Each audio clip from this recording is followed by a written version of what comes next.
ابھی تک یعنی اتنا نکما ایک ہی کام ہے الیکشن کمیشن کا کہ آپ نے الیکشن کروانا ہے، وہ بھی کام نہیں کیا۔ نگران حکومت کا کام وقتی طور پہ نگرانی کرنا ہے، انہوں نے وہ نہیں کیا، باقی انہوں نے بدماشی ہر جگہ کی ہے۔ اچھا، یہ 50,000 امیدواروں کی شمولیت جو ہے وہ اب ہو چکی ہے آفیشل۔ یہ MNA قومی اسمبلی کی بات کر رہا ہوں۔ یہ الیکشن کمیشن آف پاکستان میں 50 جو امیدوار ہیں وہ باقاعدہ جو ہے ان کے بیان حلفی کے ساتھ جمع بھی کروا دیے، اور مجھے بڑا خطرہ تھا امتیاز چودھری ہمارے NA 48 منڈی بہاؤالدین کے جو ہے وہ وہاں سے انتخاب ہوا، ان کے حوالے سے کچھ شکوک و شبہات تھے، بہرحال وہ بھی آج موجود تھے اور انہوں نے بھی جمع کروا دیا ہے۔ کم از کم جو ہے وہ یہ اچھا عمل انہوں نے کیا ہے۔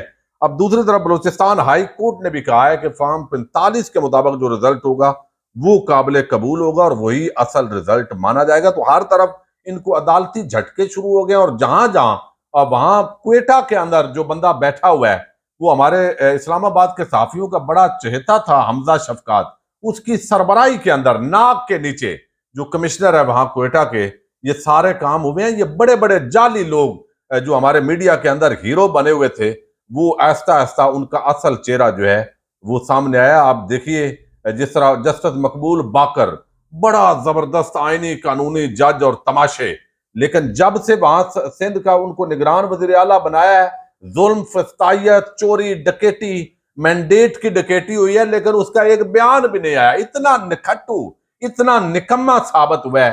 باقی محسن نقوی تو چلے ایک بدماش اعلیٰ کے عہدے پہ فائد ہے، اس کا تو چلے علیحدہ معاملہ ہے۔ اچھا، اب یہاں پہ جو معاملہ یہ ہے کہ یہ سارا ہو گیا، یہ لوگ جو ہے وہ اس کے اندر آ بھی گئے، جمع بھی ہو گئے، لیکن اس وقت جو کاکڑ صاحب ہیں ان کو بڑی پریشانی ہے۔ پریشانی ان کو یہ ہے کہ سوشل میڈیا پر یہ کیا جا رہا ہے۔ مریم نواز کہتی ہے کہ آپ نے جو ہے وہ یہ جو بیوروکریٹ ہیں ان کو ڈرایا جا رہا ہے۔ کون ڈرا رہا ہے بھائی بیوروکریٹ کو؟ وہ تو ابھی بھی لوگوں کے گھروں پہ حملے کر رہے ہیں۔ بے شرموں، تمہیں اقتدار کی کرسیوں پہ بٹھایا گیا ہے تو عوام کے ٹیکس پیئر پہ پل کے تم ٹکڑے کھا رہے ہو عوام کے، اور وہاں تنخواہیں مراعات آپ کی اللے تللے پروٹوکول آپ کو عوام ٹیکس پیئر کے پیسے پہ مل رہا ہے، اور اسی پہ پوری عوام پہ تم حملہ آور ہو۔ تمہیں شرم حیا نہیں آتی کہ تم بول دو کہ یار عوام کے لیے بھی دو چار جملے بول رہو کہ بے شرموں لوگوں کے گھروں پہ حملے نہ کرو، تو اس پہ بھی دو جملے بول دیا کرو ساتھ۔ لیکن تمہیں سوشل میڈیا، ڈیجیٹل میڈیا جو ہے یہ انہوں نے جناب یہ کر رہے ہیں، وہ کر رہے ہیں، یہ کر رہے ہیں۔ یہ تماشا آپ نے کیا ہوا ہے۔ ڈیجیٹل میڈیا آپ کو کیا کر رہا ہے؟ آپ کے کرتوت دکھا رہا ہے، اور وہ آپ کو لگ رہا ہے کیا آپ ننگی دھاندلی نہیں کر رہے ہیں؟ کیا الیکشن کمیشن کو صرف اس لیے یہ سارے ممبران کو تنخواہیں نہیں ملتی کہ آپ جو ہے وہ یہاں پہ آ کے جو ہے وہ الیکشن کروائیں؟ ایک الیکشن کروانا تھا، اور میں کہتا ہوں ان کی تنخواہیں مراعات، ان کے حلق سے وہ پیسہ واپس لینا چاہیے۔ سکندر سلطان راجہ اور اس کے ساتھ جتنے ممبران ہیں، جس کام کے لیے ان کو رکھا ہے وہ یہ کام نہیں کروا سکے۔ وہ کروڑوں روپے جو ان پر پاکستان کی ٹیکس پیئر کا پیسہ لگا ہے وہ واپس لینا چاہیے، اور جو نگران حکومت ہے ان کے جتنے مراعات پہ جتنا کچھ مراعات پہ لگا ہے یہ بھی واپس لینا چاہیے۔ نگرانی کی بجائے یہ قبضہ مافیا بن گیا پاکستان کا، اور اب انہوں نے جلدی جلدی نوٹیفکیشن، یہ جو کرکٹ ہے یہ اب براہ راست وزیر اعظم کے انڈر ہوگی، اور یہ دوسرا بھی ہے، اس کو اب ہم نے ایک باقاعدہ علیحدہ، بھائی تم آئے تھے نگرانی کے لیے، تم یہ مینڈیٹ جو بھی حکومت ہوگی اس کا کام ہے، تو یہ تیزی تیزی کے ساتھ تم کون سے نوٹیفکیشن نکال رہے ہو؟ یعنی خود تمہیں آئین اور قانون کا پوچھ لے کوئی تو تم کہتے ہو یہ سوشل میڈیا سے آپ گھبرائے ہوئے ہیں۔ آج صدر علوی نے بھی یہی بات کی ہے کہ آپ کے اندر تنقید جو ہے وہ، یعنی آپ ننگی بدماشی کریں اور اس پر کوئی بولے ہی نہ، اور آپ کہیں کہ یہ سوشل میڈیا والے کر رہے ہیں۔ یہ اس طریقے سے کیا لوگوں کے گھروں پہ حملے نہیں ہو رہے؟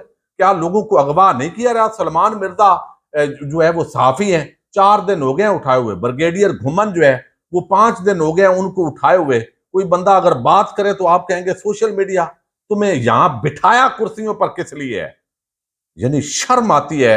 اور یہ صرف یہاں کا نہیں ہے، دیکھیے مینڈیٹ ملا ہے ہمیں، تحریک انصاف ہو، باقی جماعتیں ہوں، جس کو مینڈیٹ ملا ہے اس کو حکومت کرنی چاہیے، اور یہ ملک کا نقصان کر رہے ہو۔ یہ جو اربوں خربوں روپے کا پاکستانیوں کا نقصان ہوگا، اس کے ذمہ دار تم سارے لوگ ہو جو عوام کے مینڈیٹ کی توہین کر رہے ہو۔ یہ اصولی طور پر آپ پر یہ کیسز ہونے چاہیے۔ اگر اس ملک کے اندر کوئی قانون اور آئین ہو تو یہ کیسز ہونے چاہیے۔ کہ بھائی یہ کیوں آپ یہ تماشا کر رہے ہیں. اب آج جو ہے یہ عالمی طور پر میں دیکھ رہا ہوں تحریک انصاف نے یہ تاریخ رقم کی ہے کہ یہاں پر دیوبند، بریلوی، اہل تشیع سب کو جمع کر دی ہے. یعنی آپ دیکھیں مولانا شرانی کے ساتھ بھی جا رہے ہیں، وہ بھی الائنس ہے. سنی اتحاد کونسل کے ساتھ الائنس ہے. ادھر مجلس وحدت المسلمین بٹھا دی ہے. پراپر طریقے سے یہ لوگ جو ہے وہ کھڑے ہوئے ہیں. یہ میں سمجھتا ہوں قائد اعظم محمد علی جناح کے بعد یہ ایک تاریخ رقم ہو رہی ہے اس حوالے سے کم از کم کہ تمام مسالک کی اور تمام جو سوسائٹی کے سیگمنٹ ہیں ان کی یہ مشترکہ ایک جماعت ہے جس کے اندر غریب لوگ بھی ہیں، ماڈرن ترین لوگ بھی ہیں، جس کے اندر تمام مسالک مسلک سے بالا تر ہو کے بین المذاہب ہم آہنگی ہے اور یہ ساری چیزیں ہیں. اب یہاں پہ آپ دیکھیے یہ ہم نہیں بات کر رہے، یہ سوشل میڈیا کی بات نہیں ہے.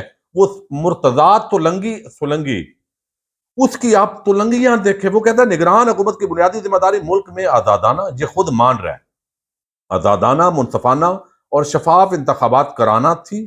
کسی بھی جماعت کے ساتھ کوئی امتیازی سلوک روا نہیں رکھا گیا. اتنا بے شرم، اتنا ننگا جھوٹ اگر آپ بولیں گے تو آپ کو بتائیں گے تو آپ کہیں گے جی یہ سوشل میڈیا، یہ ڈیجیٹل میڈیا پہ بیٹھ کے ایسے، یعنی کتنا ننگا جھوٹ بول رہا ہے یہ. یعنی کسی کے ساتھ امتیازی سلوک نہیں روا رکھا گیا.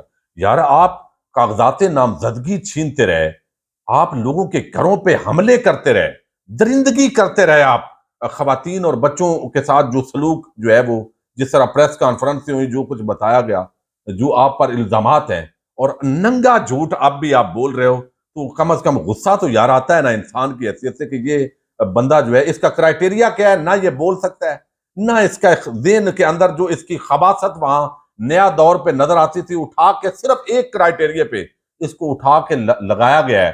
یعنی میری یہ پرسنل رائے ہے. لوگ بہت سارے یہ صرف عمران خان کا جو مخالف تھا، گالیاں دینے والا تھا، اس کو اٹھا کے ایک ہی کرائٹیریا ہے. یعنی عامر میر جیسا وہ گوگلی جو وہ لاتا ہے، جتنا بکواس وہاں اس نے لگائے ہیں، تو یہ صرف ایک ہی بے شرمی کا معیار لگا کے ان کو آپ نے اعلیٰ عہدوں پہ بٹھایا ہے. تو لوگ بات تو کریں گے نا.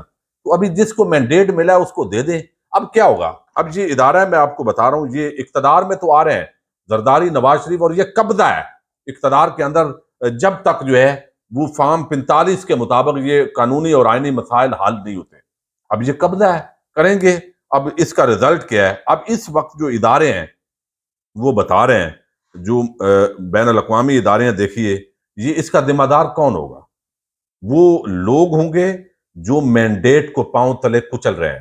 کل کو یہ نہیں کہنا کوئی یہ پارٹیاں کہ ہم تو اقتدار لینے نہیں چاہتے تھے، پاکستان کی مجبوری تھی. نہیں، کوئی پاکستان کو آپ کی مجبوری نہیں ہے. پاکستانیوں نے آپ کو ریجیکٹ کر دیا ہے.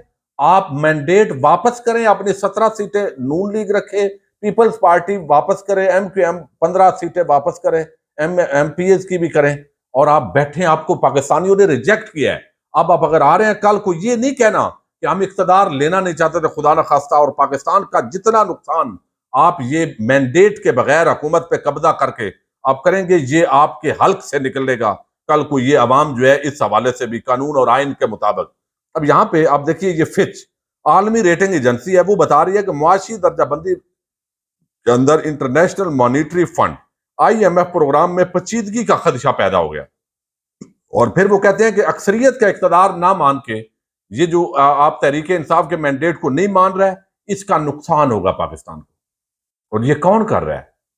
وہ سب کو پتہ ہے کون کر رہا ہے. تحریک انصاف کے امیدواروں نے بہتر کارکردگی پیش کی ہے. مسلم لیگ نون اور پیپلز پارٹی مخلوط حکومت بنانے میں مصروف ہے. نئی حکومت کے لیے IMF پروگرام ایک بہت بڑا چیلنج ہوگا، اور کل کو یہ اقتدار کے مزے کریں گے. اسی IMF کے ہم نے دیکھا ہے واپس آئے گا، یہ موجیں کریں گے مستی کر کے، آخر میں تھوڑا سا یہ لڑیں گے. جب ان کو یہاں سے عوام کو بھیجنا پڑا تو یہ کہیں گے ہم تو حکومت لینے نہیں چاہتے تھے، ملک کے حالات ایسے ہیں. نہیں، جو تباہی اور بربادی ہوگی اس کے ذمہ دار تم ہوگے. ٹھیک ہے، چونکہ آپ نے زبردستی لیا ہے. تو اگر آپ اچھا پرفارم کریں گے تو بھائی اپریشیٹ پھر بھی ہم کریں گے، اگرچہ آپ قابض ہی ہوں گے. تو بہرحال پاکستان کی بہتری ہونی چاہیے. یا تو جو لوگ یہ کر رہے ہیں نا وہ لاجک کوئی دیں. پاکستان کی بہتری ضروری ہے، یکجہتی کی ضرورت ہے. یہ جو بدماشی غنڈہ گردی ہے یہ ختم کریں. اور اس وقت بڑے چیلنجز ہیں پاکستان کو. معاشی اعتبار سے یہ قرار دیا گیا ہے کہ یہ ڈیفالٹ کرنے جا رہا ہے ملک، خدا نہ خواستہ. یہ عالمی ادارے کہہ رہے ہیں تو یہ اقتدار پہ آپ کریں، لیکن بڑی افسوسناک صورتحال ہے۔ اللہ تعالیٰ پاکستان کے اداروں پہ رحم کرے، پاکستانی قوم پہ رحم کرے، اور یہ ادارے اور قوم کی جو لڑائی شروع کی ہوئی ہے، یہ لڑائی ختم ہونی چاہیے اور معاملات بہتری کی طرف جانے چاہیے۔ پاکستان زندہ باد، پاک فوج پائندہ باد۔